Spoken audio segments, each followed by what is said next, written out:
Hi welcome to my YouTube channel Kalyani kitchen Kadapa రుచులు. ఈరోజు ఈ వీడియోలో టమోటా మునక్కాయ కూర అయితే తయారు చేసి చూపించబోతున్నాను. నా స్టైల్లో నేనైతే ఎలా చేస్తానో మీకు కూడా చూపించేస్తాను. చాలా బాగుంటుందండి. వేడి వేడి అన్నంలోకి తింటే అస్సలు వదిలిపెట్టరు. ఇంకా తినాలా అనిపిస్తూ ఉంటుంది. అంత టేస్టీగా అయితే మునక్కాయ ఫ్లేవర్తో బాగా తెలుస్తూ ఉంటుంది ఈ డ్రమ్ స్టిక్స్ కర్రీ అయితే. దీన్ని నేను ఎలా తయారు చేసుకుంటానో మీకు కూడా ఈ వీడియోలో అయితే చూపించేస్తాను. దీనికి కావాల్సిన పదార్థాలు కొద్దిగా అల్లము, వెల్లుల్లి, 2 టేబుల్ స్పూన్స్ ధనియాల పొడి, 1/4 టీ స్పూన్ పసుపు, 1 టేబుల్ స్పూన్ కారపొడి, పోపు దినుసులు. ఎప్పుడు నేను 1 టేబుల్ స్పూన్ కారపొడి, 2 టేబుల్ స్పూన్స్ ధనియాల పొడి చెప్తూ ఉంటాను కదా. నేను చేసే క్వాంటిటీ అంతే ఉంటుంది, డైలీ అంతే పడుతుంది. టేస్ట్కి సరిపడా సాల్టు. ఇలా డ్రమ్ స్టిక్స్ అయితే ఫ్రెష్ తీసుకోండి. టేస్ట్ అనేది కర్రీకి చాలా బాగుంటుంది. కరివేపాకు, కొత్తిమీర. 1/2 కేజీ టమోటాలు తీసుకున్నాను. టమోటా డ్రమ్ స్టిక్స్ కర్రీ అని చెప్పా కదా, మెయిన్ ఇంగ్రీడియంట్స్ టమోటాలు, మునక్కాయలు అయితే కంపల్సరీగా బాగా ఫ్రెష్గా ఉండాలండి. అలాగే ఒక పెద్ద సైజు ఉల్లిపాయ.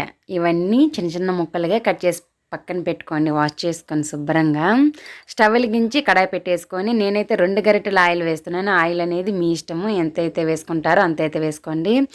ఏ కర్రీలోకైనా కూడా ఆయిల్ అనేది కొద్దిగా ఉంటేనే బాగుంటుంది అనేది నా ఫీలింగు. తక్కువ తినేవాళ్ళు కూడా ఉంటారు.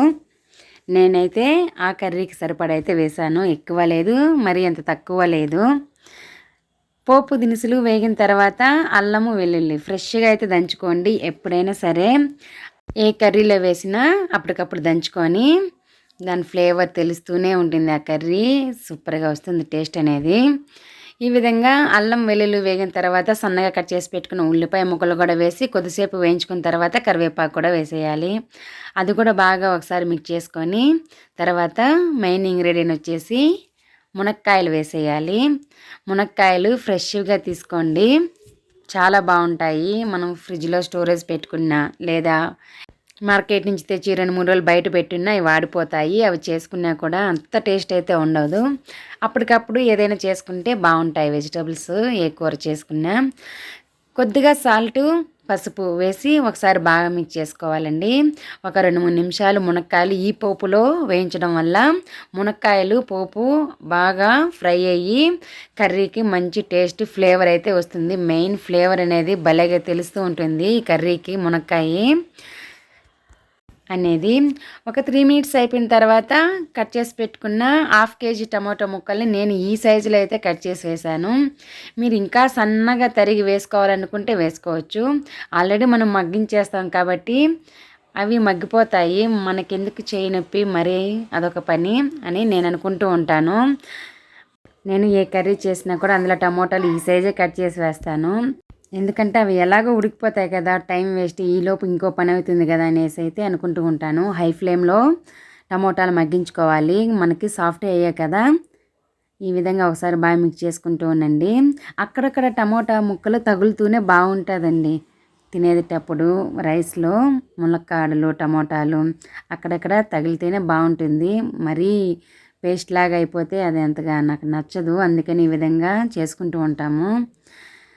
కొద్దిగా సాఫ్ట్ అయిన తర్వాత టమోటాలు నేనైతే హై ఫ్లేమ్లో ఇంకో 2-3 మినిట్స్ అయితే ఉడికించుకున్నాను టమోటా ముక్కల్ని. ఉడికిన తర్వాత కారపొడి, ధనియాల పొడి వేసేసి బాగా మిక్స్ చేసుకొని ఇంకో 3-4 నిమిషాల పాటు ఆయిల్ పైకి వచ్చేంత వరకు వేయించుకోవాలి. కారపొడి అనేది మీ ఇష్టము, మీరు ఎంత కారం అయితే తింటారో అంత వేసుకోవచ్చు. నేను తీసుకున్న టమోటాకి చేసిన కర్రీకి అయితే 1 టేబుల్ స్పూన్ అయితే సరిపోయింది. బాగా కారంగా ఉంది ఈ చిల్లీ పౌడరు. మీరు ఎంత కావాలో కారపొడి అంతైతే వేసుకోవచ్చు. కానీ నేను చూపించిన కొలతలతో చేసుకుంటే ఇలానే వస్తుందేమో. ఒకసారి నాలా కూడా ట్రై చేయండి. హై ఫ్లేమ్లోనే మంటని 3-4 నిమిషాల పాటు వేయించుకున్న తర్వాత ఇప్పుడు మనం ఇందులో నీళ్ళు వేసుకోవాలి. మనకి చూస్తున్నారు కదా, టమోటాలు ఎక్కడే కానీ ముక్కలు కనిపించడమే లేదు, అంతలా అయితే మగ్గిపోయింది. అక్కడక్కడ చిన్నగా తగిలిన బాగానే ఉంటాయండి. మీకు సరిపడా అయితే నీళ్ళైతే వేసుకోండి. నేనైతే 2 గ్లాసుల నీళ్ళు అయితే వేసుకున్నాను. మనకి మునక్కాయ అనేది ఒక 10 మినిట్స్లో అయితే ఉడికిపోతుందండి మీడియం ఫ్లేమ్లో. కాబట్టి మీకు ఎన్ని నీళ్ళు అయితే అవసరమో అన్నే వేసుకోండి. మీకు కర్రీ అనేది గట్టిగా కావాలా లేదా పల్చగా ఉండాలో ఈ టైంలోనే నీళ్ళు అనేది వేసుకోవాలి. నేను 2 గ్లాసులు నీళ్ళు వేసాను. హాఫ్ గ్లాస్ తగ్గిపోయి ఉంటాయి నాకు. మూత పెట్టి మీడియం ఫ్లేమ్లో 10 నిమిషాల పాటు ఉడికించాం కదా, ఆవిరైపోయి ఉంటాయి హాఫ్ గ్లాసు. 1.5 గ్లాస్ పాటు మనకి ఇలా గ్రేవీ లాగా అయితే ఉంది. చల్లారేసరికి ఇంకొంచెం గట్టిపడుతుంది. కరెక్ట్గా అయితే సరిపోతుందండి. ఇలా మూత తీసేసి బాగా ఒకసారి మిక్స్ చేసుకోవాలి.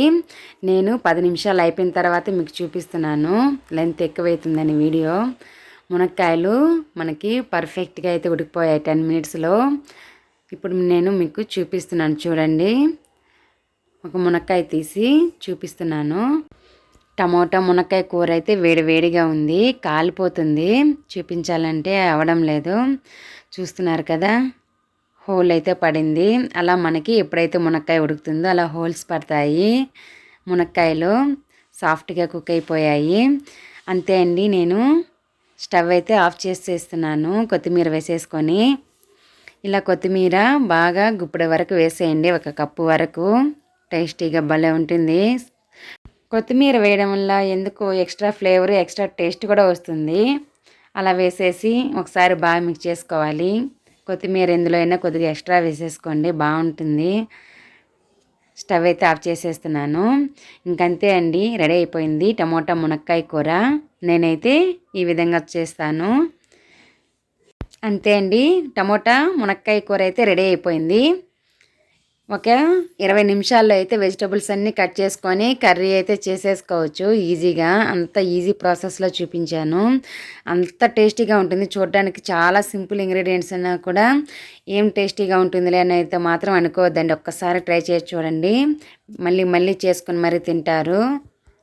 అలా వేడి వేడి అన్నంలోకైనా పూరీలోకైనా చాలా బాగుంటుంది కూర. మరి ఇంకెందుకు ఆలస్యం, నేను చేసిన విధానము, ఈ కర్రీ మీకు నచ్చినట్లయితే మీరు కూడా ఇంట్లో ఒకసారి తప్పకుండా ట్రై చేయండి. మీకు నచ్చుతుందని అనుకుంటున్నాను. ఇంకో మంచి వీడియోతో వస్తాను. Thanks for watching. బాయ్.